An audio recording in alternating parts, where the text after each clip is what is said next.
এই কাহিনীর সমস্ত চরিত্র এবং ঘটনা সম্পূর্ণ কাল্পনিক। বাস্তবে জীবিত বা মৃত কোনো ব্যক্তি অথবা কোনো ঘটনার সাথে এর মিল থাকলে তা সম্পূর্ণ অনিচ্ছাকৃত এবং কাকতালীয়। ব্যবহৃত অপ্রকৃত ও অলৌকিক ঘটনাক্রম পরিবেশনার উপক্রম মাত্র। কুসংস্কারে বিশ্বাস করবেন না, কুসংস্কার ছড়াবেন না। ধন্যবাদ। আপনারা দেখছেন হরর স্টোরি। আজকের গল্প শেষ রাতের ট্রেন। গল্প পাঠে আমি দীপা। চা গরম। চিকন একটা গলায় চিৎকার করে চলেছে বিষকালো একটা লোক, হাতে এক বিশাল চায়ের ফ্লাক্স। চিল্লাতে চিল্লাতে রাজু সাহেবের সামনে মিনিট 3 ধরে ঘুরঘুর করছে। যতবার রাজু সাহেবের সামনে যাচ্ছে ততবার রাজু সাহেব বিরক্ত হচ্ছে, কিন্তু চালার এতে কোনো ভ্রুক্ষেপ নেই। ল্যাক্সামের রেল স্টেশনের ওয়েটিংয়ে রাজু সাহেব আজ রাতের গুটি কয়েক যাত্রীর মাঝে একজন। স্যুট বুট পরা বলে রাজু সাহেবের দিকে বারবার এগিয়ে আসছে একের পর এক হকার। তিনি সবাইকে ফিরিয়ে দিয়েছেন। ওনার মা ওনাকে ভরপেট খাইয়ে দিয়েছে আর পই পই করে বলে দিয়েছে যেন তিনি কোনো রাস্তার খাবার না খান। আর মায়ের কথা তিনি কোনোদিন ফেলতে পারেন না। এই ডিম ডিম ডিম, সিদ্ধ ডিম বলে একটা ছোট বাচ্চা এসে ডিমের ঝুড়িটা রাজু সাহেবের সামনে রেখে বলল, স্যার একটা ডিম নেন, অনেক ভালো লাগতো, খাইবেন? ডিমু ছিলা বলে একটা ডিম নিয়ে ছোলা শুরু করে দিল। রাজু সাহেব ভুরুক কুঁচকে তাকিয়ে আছেন ডিমওয়ালা ছেলেটার দিকে। তারপর গলাটা একটু চড়িয়ে বললেন, তোমাকে আমি কি ডিম ভাঙতে বলেছি? তুমি ডিম ভাঙলা কেন? হলদে দাঁত বের করে ছেলেটা একগাল হেসে বলল, স্যার সবাইরে 8 টাকা কইরা দিই, আপনারে 6 টাকা দিন, নেন খাইয়া দেখেন কেমন মজা। বলে ডিমটা একটা কাগজ নিয়ে চামচ দিয়ে 2 ভাগ করে নুন ছিটিয়ে দিল রাজু সাহেবের হাতে। রাগে মাথা জ্বলতে শুরু করলো ওনার, কিন্তু একটু পরেই নিজেকে সামলে নিয়ে বললেন, না আমি ডিম খাবো না, তুমি টাকা নিয়ে বিদায় হও। বলে মানিব্যাগ থেকে 10 টাকার একটা নোট দিলেন ছেলেটাকে। ছেলেটার নোটটা নিয়ে ডিমটা রাজু সাহেবের পাশে ব্রাঞ্চে রেখে চলে গেল হনহন করে। সেই ছেলেটা চলে যাওয়া দেখে ওনার মাথার ভেতর রাগে জ্বলতে শুরু করলো, কিন্তু তিনি মনে মনে বিড়বিড় করে কি যেন একটা বলে আবার মনোযোগ দিলেন ট্রেন লাইনের দিকে তাকিয়ে থাকা। রাজু সাহেব থাকেন ঢাকায়, একা একটা ফ্ল্যাট ভাড়া করে। উনি ঢাকা হাইকোর্টের একজন উকিল। মা থাকেন লাক্সামের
রাজু সাহেবের চোখের সামনে ধরে নাচাতে নাচাতে বলল, স্যার দেখেন কত গরম গরম জিনিস নেবেন, স্যার আরো ভালো ভালো জিনিস আছে, বলে দাঁত বের করে হাসতে লাগলো।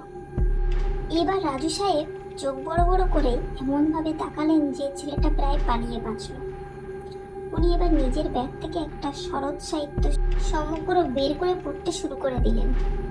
কিছুক্ষণ আগে স্টেশন মাস্টার জানিয়েছেন ট্রেন আসতে আসতে আরো 2 ঘন্টা লাগবে, তাই এই 2 ঘন্টা কিভাবে কাটাবেন তিনি বুঝে উঠতে পারছেন না। শরৎবাবুর বইয়ে চোখ বুলাতে বুলাতে তিনি খেয়াল করলেন ওনার পাশের হাত বিশেষ দূরে একটা দম্পতি নিজেদের মাঝে গল্পগুজব করছে। তিনি প্রথমে উঠে গিয়ে ওনাদের সাথে ভাব জমাবেন বলে চিন্তা করেছিলেন, কিন্তু পরে চিন্তাটা মাথা থেকে ঝেড়ে ফেললেন। একটু পরেই ঢাকা চট্টগ্রাম গামী ট্রেন আসলে ওনারা উঠে চলে গেলেন সেই ট্রেনে করে। ভাব দেখে ওনাদের নতুন বিবাহিত বলে মনে হলো। মনে মনে চিন্তা করতে করতে উনি আবার পড়ায় মনোযোগ দিলেন, কিন্তু হঠাৎ করে খেয়াল করলেন ওনার চারপাশ কেমন যেন শুনশান, কোনো সাড়া শব্দ নেই। বই থেকে মাথা তুলে কান পেতে শুনতে চেষ্টা করলেন রাজু সাহেব, কিন্তু তিনি কোনো শব্দ শুনতে পেলেন না। মাথা তুলে দুপাশ দেখলেন, হালকা টিমটিমে 40 ওয়াটের বাতি জ্বলছে 4টা। এতে চারপাশের অন্ধকার আরো গাঢ় বলে মনে হলো ওনার। এর মাঝে মাঘ মাসের কুয়াশাও আছে। উনি কান পেতে থাকলেন অনেকক্ষণ, না তিনি কোনো ঝিঝি পোকার ডাকও শুনতে পেলেন না। এমনিতে তিনি তুখোড় উকিল হলেও একাকিত্ব কিছুটা ভয় পান, তাই বেঞ্চ থেকে উঠে গিয়ে স্টেশন মাস্টারের রুমের দিকে এগিয়ে গেলেন। কিন্তু সেখানে গিয়েও তিনি হতাশ হলেন। সেখানে একটা পাগলি ছাড়া কেউ নেই। স্টেশন মাস্টার কোন ফাঁকে চলে গেছে নিজের বাড়িতে, এটা উনি টেরও পেলেন না। স্টেশন মাস্টারের বেঁধে দেওয়ার সময়ের বাকি আছে মাত্র 10 মিনিট আছে।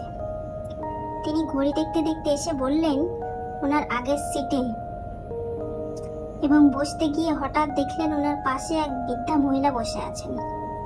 উনি গলা খাকড়ে দিয়ে গিয়ে বসে পড়লেন মহিলার পাশে। এই ঠান্ডায় মহিলা অনেকটা কুঁকড়ে আছেন। সাদা শাড়ি পরে আছেন তিনি, মুখ অনেকটা ঢাকা ঘোমটার আড়ালে।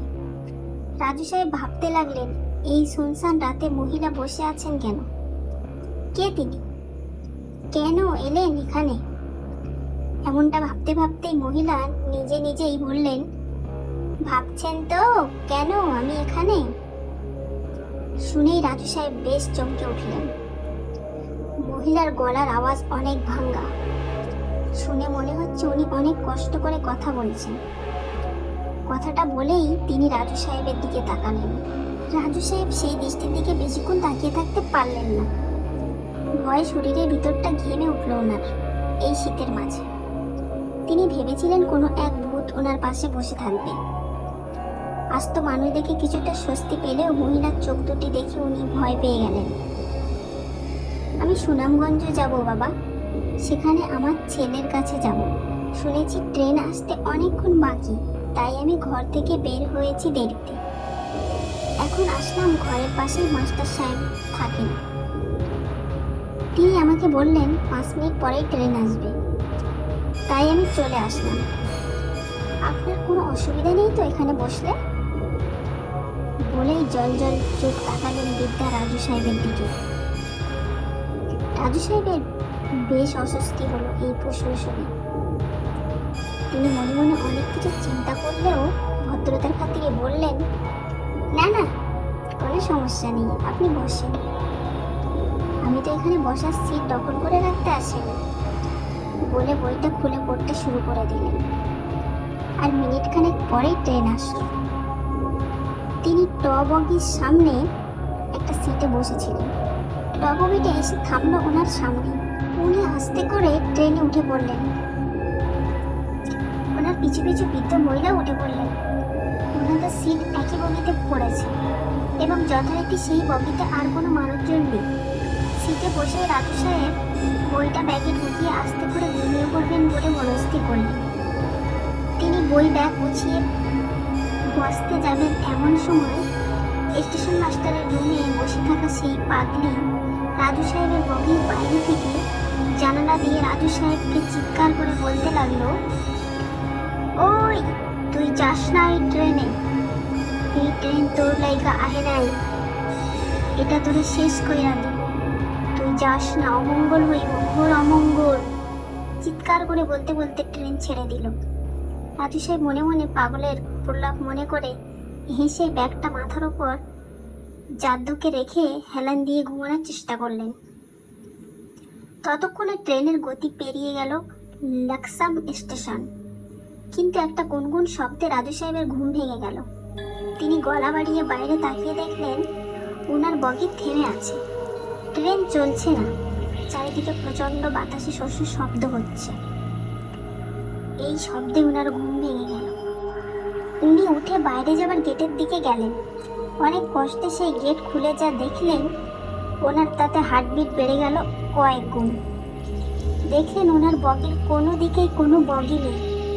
উনি হয়তো খেয়াল করেননি যে উনি শেষ বগিতেই উঠেছিলেন এবং চলতি পথে কোনভাবে ওনার বগির সাথে মূল ট্রেনের সংযোগ ছিঁড়ে গেছে ভাবতেই উনি ঘেমে গেছেন। কেউ নেই চারপাশে, সুনসান নীরবতা। এমনকি বগিতেও কেউ নেই। চারিদিকে ফাঁকা একটা জায়গায় তিনি একা একটা ট্রেনের বগিতে। চিন্তা করতে ওনার ঘাড়ের বাম পাশে ব্যথা করতে লাগলো।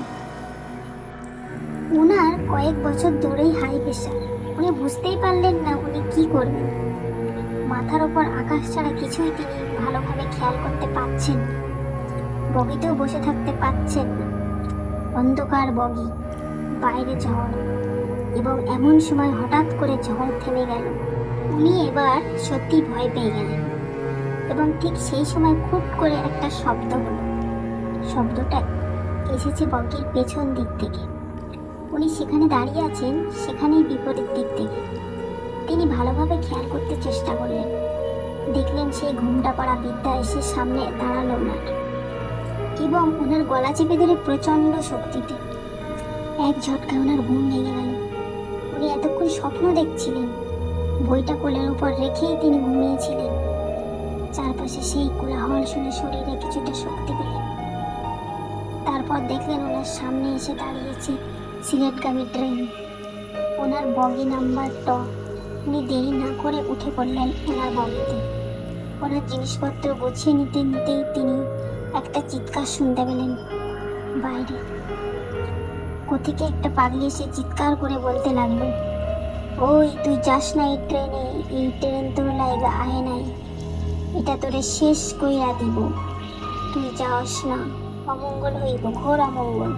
তিনি স্বপ্নের সাথে মিলাতে মিলাতে ট্রেন ছেড়ে দিল। উঠে জিজ্ঞাসা করবেন ভাবছিলেন পাগলিকে, কিন্তু ট্রেন ছেড়ে দেওয়ায় তিনি পাগলিকে কিছু বলতে পারলেন না। তিনি এসে তার সিটে বসতে গিয়ে হঠাৎই খেয়াল করলেন পুরো বগি খালি, কিন্তু একদম শেষের দিকে একটা কাঁথা মুড়ি দিয়ে কেউ একজন বসে আছেন এবং তিনি সিট পেয়েছেন একদম শেষ বগিতে। ওনার বগির পরে আর কোনো বগি নেই।